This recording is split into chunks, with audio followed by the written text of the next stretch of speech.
Hello, good morning students.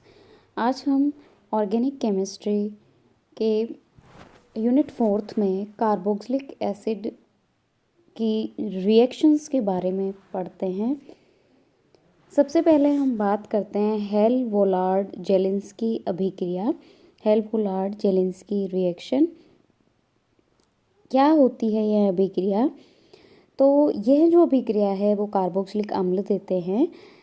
Carboxylic अम्ल chlorine या bromine इनके साथ निम्न ताप पर धीरे धीरे अभिक्रिया करते हैं, परंतु यदि उच्च ताप पर और लाल फास्फोरस की उपस्थिति में, लाल फास्फोरस की हम अल्प मात्रा यहाँ पर लेंगे, अगर उच्च ताप और लाल फास्फोरस की बहुत ही स्मॉल क्वांटिटी में अगर ये रिएक्शन कराई जाती है, यानी एसिड की रिएक्शन क्लोरीन और ब्रोमीन के साथ कराई जाती है कार्बोक्सिलिक अम्लों की अभिक्रिया, तो ये अल्फा हेलो एल्केनोइक अम्ल देते हैं। यह अभिक्रिया मेथेनोइक अम्ल नहीं देता है। कारण यह है कि मेथेनोइक अम्ल में अल्फा हाइड्रोजन परमाणु उपस्थित नहीं होता है एंड अल्फा हाइड्रोजन परमाणु इस अभिक्रिया के लिए ज़रूरी है। जैसा कि मैंने यहाँ लिखा भी है, अधिक मात्रा में हैलोजन लेने पर अन्य अल्फा हाइड्रोजन एटम्स का भी हैलोजन द्वारा प्रतिस्थापन कराया जा सकता है। मतलब हैलोजन किसकी जगह ले रहा है? अल्फा हाइड्रोजन की जगह ले रहा है, यानी अल्फा हाइड्रोजन का सब्स्टिट्यूशन हो रहा है किसके द्वारा? हैलोजन के द्वारा। तो हेल-वोलार्ड-जेलिंस्की अभिक्रिया के लिए कार्बोक्सिलिक अम्लों के पास अल्फा हाइड्रोजन का होना आवश्यक है। यहाँ पर यह अभिक्रिया मैंने बताई है जिसमें हमने एसिटिक एसिड लिया है और इसकी अभिक्रिया हम ब्रोमीन और रेड फास्फोरस की स्मॉल क्वांटिटी के साथ जब करवाते हैं, आफ्टर हाइड्रोलिसिस हमें अल्फा ब्रोमो एसिटिक अम्ल एज अ प्रोडक्ट हमें प्राप्त होता है। तो इसमें ये बताया है कि चूँकि यहाँ 2 अल्फा हाइड्रोजन और है, कितनी अल्फा हाइड्रोजन है एसिटिक एसिड में? 3 अल्फा हाइड्रोजन, यानी कार्बोक्सिलिक अम्ल से जस्ट अटैच्ड कार्बन क्या है? अल्फा कार्बन, और अल्फा कार्बन से जो हाइड्रोजन जुड़ी हुई हैं वो है अल्फा हाइड्रोजन। तो अल्फा हाइड्रोजन को सब्स्टिट्यूट कौन कर रहा है यहाँ पर? हैलोजन। तो यदि हमने हैलोजन की मात्रा ज़्यादा ली है तो ये तीनों अल्फा हाइड्रोजन हैलोजन द्वारा प्रतिस्थापित कराए जा सकते हैं। हम बात करते हैं अब मैकेनिज़्म की। तो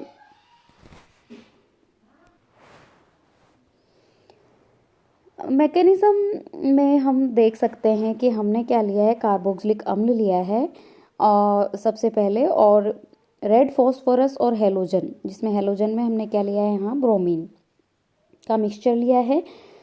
यहाँ पर यह जो अभिक्रिया है हेल-वोलार्ड-जेलिंस्की अभिक्रिया, यह इसकी क्रियाविधि, इसकी मैकेनिज़्म इनोल के माध्यम से संपन्न होती है। तो जब हम इसकी रिएक्शन फास्फोरस और ब्रोमीन के साथ कराते हैं और फास्फोरस और ब्रोमीन मिलकर के यहाँ पर फास्फोरस ट्राइब्रोमाइड PbR3 बनाते हैं, जब इसकी रिएक्शन करवाई जाती है तो क्या होगा? जो कार्बोक्सिलिक अम्ल है इसका OH ग्रुप सबसे पहले किसके द्वारा सब्स्टिट्यूट हो रहा है? ब्रोमाइड आयन के द्वारा। OH ग्रुप किसके द्वारा सब्स्टिट्यूट हो रहा है? ब्रोमाइड आयन के द्वारा। इसे हम कहते हैं एसिड ब्रोमाइड। क्या कहते हैं? Acid bromide. एसिड ब्रोमाइड में फर्दर ये रिवर्सिबल रिएक्शन होती है, जो कि क्या प्राप्त होता है इससे? एसिड ब्रोमाइड से हमें इनोल। जैसा कि मैंने आपको बताया कि जो हेल-वोलार्ड-जेलिंस्की अभिक्रिया है यह इनोल के माध्यम से संपन्न होती है, यानी यहाँ जो इंटरमीडिएट है वो है इनोल। तो इसमें एसिड ब्रोमाइड का ये इनोल यहाँ हमें प्राप्त हुआ। क्या हो रहा है इनोल बनने के लिए? जो अल्फा कार्बन है इसकी हाइड्रोजन ऑक्सीजन पर आ गई है, ऑक्सीजन का एक लोन पेयर लेकर के उससे अटैच हो गई है, और इधर कार्बन, कार्बोक्सिलिक कार्बन और अल्फा कार्बन के बीच में क्या आ गया है? डबल बॉन्ड आ गया है। क्यों? क्योंकि जब हाइड्रोजन अल्फा कार्बन से जाएगी तो क्या होगा, कार्बन पर नेगेटिव चार्ज आएगा। और इधर जब कार्बोक्सिलिक समूह का जो कार्बन ऑक्सीजन डबल बॉन्ड है, इसके लोन पेयर जब ऑक्सीजन पे शिफ्ट होंगे तो कार्बन पर क्या आ जाएगा, पॉजिटिव चार्ज। इस प्रकार से negative and positive charge carbon के बीच में क्या बन जाएगा, डबल बॉन्ड। अब हम इस इनोल की क्रिया करवाते हैं ब्रोमीन से। ब्रोमीन में ये दोनों ब्रोमाइड आयन के बीच का बॉन्ड टूटता है, दोनों Br एटम्स के बीच का बॉन्ड टूटता है। और यहाँ पर क्या होगा, यह अटैक करेगा किस पर, OH ग्रुप की हाइड्रोजन पर। और यहाँ आप देख सकते हैं कि इनोल में जो हाइड्रोक्साइड ग्रुप है उसका लोन पेयर वापस से कार्बन ऑक्सीजन के बीच डबल बॉन्ड बनाने के काम आ रहा है। तो क्या होगा, यहाँ से जो OH ग्रुप है उसका OH माइनस ग्रुप, इसका सब्स्टिट्यूशन हो जाएगा किसके द्वारा, Br माइनस के द्वारा, यानी न्यूक्लियोफिलिक सब्स्टिट्यूशन हो जाएगा, Br माइनस OH माइनस को सब्स्टिट्यूट कर देगा। तो हम नीचे देख रहे हैं जैसा कि आगे फर्दर रिएक्शन में कि OH ग्रुप की जगह क्या आ चुका है, Br ग्रुप आ चुका है। इधर कार्बन कार्बन डबल बॉन्ड टूटेगा तो अल्फा कार्बन पर क्या आ जाएगा, पॉजिटिव चार्ज, जिसकी वजह से क्या होगा, नेगेटिव चार्ज, जिसकी वजह से जो ब्रोमोनियम आयन है, Br प्लस आयन, वो इस पर अल्फा कार्बन पर अटैच हो जाएगा।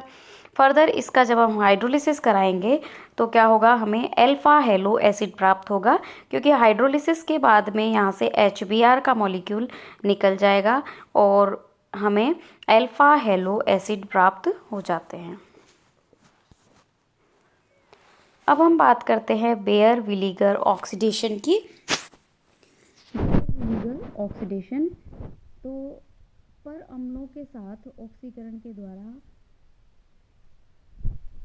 कीटोनों से कार्बोक्सिलिक अम्ल बनाए जाते हैं। एक्चुअली में कार्बोक्सिलिक अम्ल बनाने की मेथड है जो कि मैं पहले मिस कर गई थी बताना, जिसे मैं अभी बता रही हूँ कि एसीटोन की रिएक्शन अगर हम पर अम्लों से कराते हैं तो हमें कार्बोक्सिलिक अम्ल प्राप्त होते हैं। एक्चुअली में पहले आप देख सकते हैं एसीटोन और पर अम्ल लिया हमने और हमें क्या प्राप्त हुआ, सबसे पहले एस्टर, और एस्टर का जब फर्दर जल अपघटन कराते हैं तो हमें एसिटिक एसिड और मिथेनॉल प्राप्त होते हैं।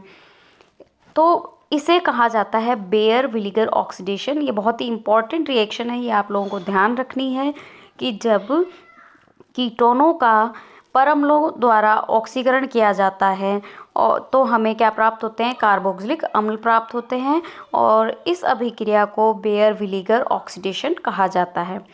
यह कार्बोक्सिलिक अम्लों को बनाने की एक इम्पॉर्टेंट मेथड है जो कि मैं पहले भूल चुकी थी, जिसको मैंने अभी इस वीडियो में आपको बताया है।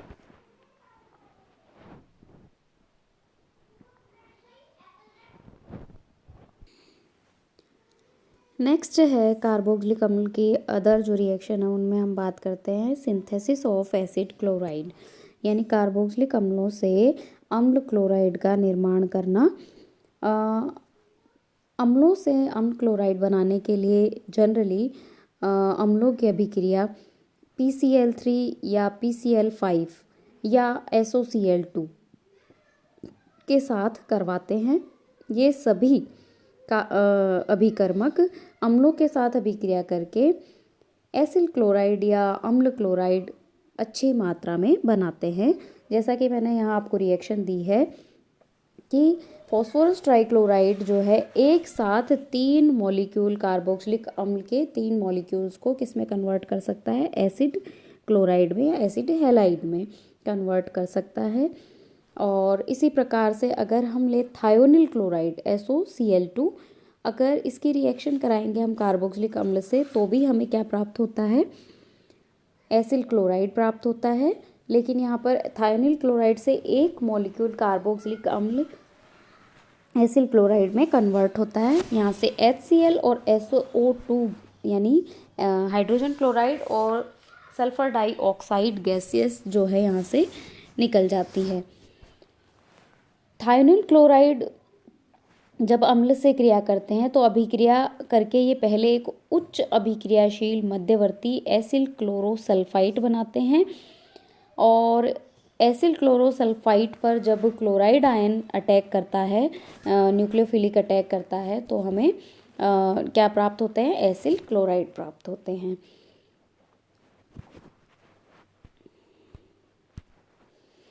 अब हम बात करते हैं एस्टरिफिकेशन की।